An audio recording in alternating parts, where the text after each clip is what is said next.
ప్రభుత్వ ఉద్యోగ పెన్షనర్లకు సుప్రీంకోర్టులో భారీ ఊరట. ఆ బిల్లులన్నీ చెల్లాల్సిందే.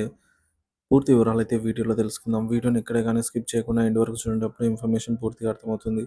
వీడియో చూస్తున్న ప్రతి ఒక్కరు వీడియోకైతే లైక్ చేయండి ఫ్రెండ్స్. ఈ వీడియోని తోటి ఉద్యోగ పెన్షన్ మిత్రులతో అయితే షేర్ చేయండి. కొత్తగా మన ఛానల్ చూస్తున్నవారు ఇంకా సబ్స్క్రైబ్ చేసుకోకుంటే వెంటనే మన ఛానల్ అయితే సబ్స్క్రైబ్ చేసుకోండి. సో దీని ద్వారా నేను చేసే లేటెస్ట్ వీడియోస్ అన్ని మీ వరకు రీచ్ అవుతాయి. ఇక ఆలస్యం చేయకుండా వివరాల్లోకి అయితే వెళ్ళిపోదాము. సో ఫ్రెండ్స్, ఇక ఆ విషయానికొచ్చినట్లయితే ప్రభుత్వ ఉద్యోగులు మరియు పెన్షనర్లకి శుభవార్త. సుప్రీంకోర్టు కీలక తీర్పు. ప్రభుత్వ ఉద్యోగులు మరియు పెన్షనర్లకు సుప్రీంకోర్టు శుక్రవారం ఒక కీలకమైన తీర్పునైతే ప్రకటించి వారికి గొప్ప ఊరటను అందించింది. దేశవ్యాప్తంగా 44 లక్షల మంది ప్రస్తుత ఉద్యోగులు మరియు రిటైర్డ్ కేంద్ర ఉద్యోగులకు ఈ తీర్పు ప్రాధాన్యతగా మారింది. సుప్రీంకోర్టు పేర్కొన్న ముఖ్య అంశాలు మరియు ఈ తీర్పు ద్వారా ప్రభుత్వ ఉద్యోగులు పొందే ప్రయోజనాలను ఇప్పుడైతే చర్చించుకుందాం. సుప్రీంకోర్టు ప్రధాన వ్యాఖ్యలు. CGHS central government health scheme వర్తింపుపై స్పష్టత. సుప్రీంకోర్టు తీర్పు ప్రకారం ప్యానెల్లో చేర్చని ప్రైవేటు ఆసుపత్రులలో కూడా సీజీహెచ్ఎస్ పరిధిలో చికిత్స పొందే ఉద్యోగులు మరియు పెన్షనర్లకు హక్కు కలిగించినట్లు స్పష్టం చేసింది.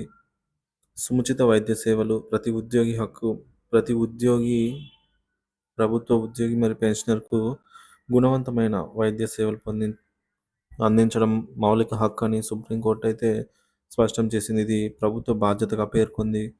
వైద్య ఖర్చుల బిల్లుల చెల్లింపు. ప్యానెల్లో లేని ఆసుపత్రుల్లో చికిత్స.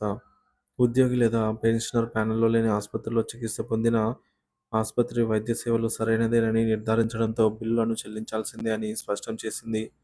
సాంకేతిక కారణాలపై బిల్లులను తిరస్కరణకు నోచుకోకూడదు. సాంకేతికత లేదా ప్యానెల్ చేర్పు వంటి ఆధారంగా బిల్లులను చేర్చకుండా నిరాకరించడం చట్టపరంగా అన్యాయమని కోర్టు తెలిపింది. ఉద్యోగులు మరియు పెన్షనర్లకు ఈ తీర్పు వల్ల కలిగే ప్రయోజనాలు. ప్రైవేటు హాస్పిటల్లో చికిత్సకు సమాన అవకాశాలు. ఈ తీర్పుతో ప్యానెల్లో లేని ఆసుపత్రుల్లో చికిత్స పొందినప్పటికీ ప్రభుత్వ వైద్య ప్రయోజనాలు పొందడానికి ఉద్యోగులు అర్హత పొందుతారు. ఆర్థిక భద్రత. ప్రభుత్వ ఉద్యోగులు మరియు పెన్షనర్లు తమ వైద్య ఖర్చులు మోయటం వల్ల నష్టపోకుండా ఉండేందుకు ప్రభుత్వం అన్ని రకాల బిల్లులను చెల్లించేందుకు బాధ్యత తీసుకోవాలి. సమాన హక్కుల అమలు. ప్యానెల్ ఆసుపత్రులు అందుబాటులో లేకపోయిన సందర్భాల్లో ఇతర ప్రైవేట్ ఆసుపత్రులను ఉపయోగించుకునే అవకాశం నిర్భయంగా ఉపయోగించుకోవచ్చు. సుప్రీంకోర్టు తీర్పు వెనుక కారణాలు. ఆరోగ్య సేవల ప్రాముఖ్యత. సముచితమైన వైద్య సేవలను అందుకోవడం ప్రతి ఉద్యోగి మౌలిక హక్కుగా భావించబడింది. సాంకేతిక పరిమితుల అధిగమన.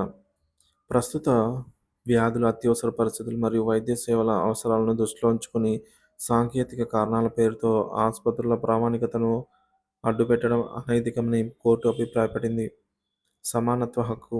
ప్యానెల్ ఆసుపత్రులు అందుబాటులో లేకపోతే ప్రభుత్వ వైద్య ప్రయోజనాలు పొందడం వాటి నుంచి ఉద్యోగులను, పెన్షనర్లను వంచకూడదనైతే న్యాయస్థానం తీర్పు చెప్పింది. ఉద్యోగ సంఘాల అభినందనలు. సుప్రీంకోర్టు తీర్పును ఉద్యోగ సంఘాలు హర్షిస్తున్నాయి. సమస్యల పరిష్కారం. సుప్రీంకోర్టు తీర్పును వైద్య ఖర్చుల బిల్లులు చెల్లింపులలో పారదర్శకత పెరుగుతుందనైతే అభినందిస్తున్నారు. ఉద్యోగుల సంక్షేమం. ఈ తీర్పు ఉద్యోగుల వైద్య సేవలను మరింత మెరుగుపరుస్తుందనైతే ఆశాభావం వ్యక్తం చేస్తున్నారు. తాజా ఆహ్వానాలు. ప్రభుత్వం చర్యలన్నమాట. సుప్రీంకోర్టు తీర్పును అమలు చేయడంలో ప్రభుత్వం చొరవ చూపాలి. ఉద్యోగ సంఘాల డిమాండ్లు. వ్యయాలు నిర్ధారణలో పారదర్శకత. బిల్లుల చెల్లింపుల్లో జాప్యం నివారణ. కొత్త విధానాలు అమలు. సుప్రీంకోర్టు తాజా తీర్పు ప్రభుత్వ ఉద్యోగుల కోసం ఒక గణనీయమైన విజయవంతంగా నిలిచింది. వైద్య సేవలు పొందే హక్కు సాధించడంలో ఈ తీర్పు వారి జీవన నాణ్యతనైతే మరింత మెరుగుపరుస్తుంది. ఇక ఉద్యోగులు, పెన్షనర్లు తమ వైద్య అవసరాల గురించి భయపడకుండా సముచిత సేవలైతే పొందగలరని సుప్రీంకోర్టు ఈ మేరకు తీర్పు ఇవ్వడం జరిగింది.